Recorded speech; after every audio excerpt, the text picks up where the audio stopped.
एक समय की बात है। एक छोटे से गांव में जहां घने जंगल थे, वहां एक पुराना सुनसन हवेली थी। लोग कहते थे कि उस हवेली में एक बुरी आत्मा का साया है। एक दिन तीन दोस्त रोहन, प्रिया और अमित ने उस हवेली की रहस्यमयी कहानियों का पता लगाने का फैसला किया।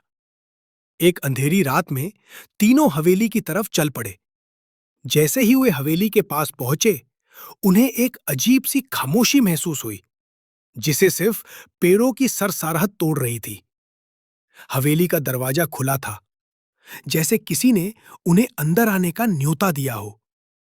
डर के बावजूद वे अंदर चले गए। अंदर घुप अंधेरा था और हवेली के हर कोने से एक अजीब सी दुर्गंध आ रही थी।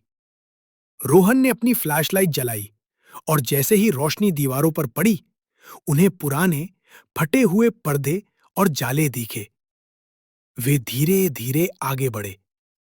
अचानक उन्हें एक कमरे से रोने की आवाज सुनाई दी। प्रिया और अमित डर गए, लेकिन रोहन ने हिम्मत करके उस कमरे की तरफ चलना शुरू किया। जैसे ही वे कमरे के पास पहुंचे, आवाज और तेज हो गई। कमरे का दरवाजा खोलते ही उन्होंने देखा कि एक पुराना पलंग था और उस पर एक ढूंढली सी परछाई बैठी हुई थी। परछाई ने धीरे धीरे अपना चेहरा उनकी तरफ घुमाया। उसकी आंखें कली और गहरी थी और उसके होठों पर एक दरवानी मुस्कुराहट थी। प्रिया और अमित की चीख निकल गई और वे पीछे हटने लगे।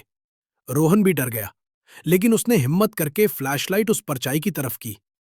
रोशनी पड़ते ही परछाई और भी भयानक दिखने लगी। उसकी लंबी पतली उंगलियां थी और उसके बाल बिखरे हुए थे।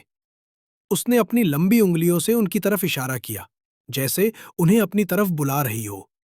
एक ठंडी हवा उनके चेहरे को छूकर गुजर गई और उन्हें लगा जैसे कोई उनके पास आ रहा हो। परछाई धीरे धीरे पलंग से उठी और उनकी तरफ बढ़ने लगी। उसकी हर हरकत के साथ हवेली में एक अजीब सी खटखटाहट की आवाज गूंज उठी।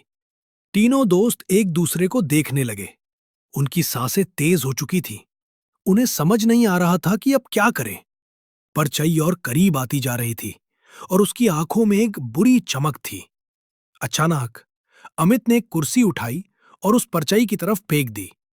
कुर्सी उसके आर पार हो गई, जैसे वो सिर्फ हवा हो। परछाई ने एक दरवानी हंसी हंसी और उसकी आवाज हवेली में गूंज उठी। अब उन्हें यकीन हो गया था कि ये कोई मामूली चीज नहीं है, ये सच में एक भूत थी। डर के मारे तीनों दोस्त वहां से भागने लगे।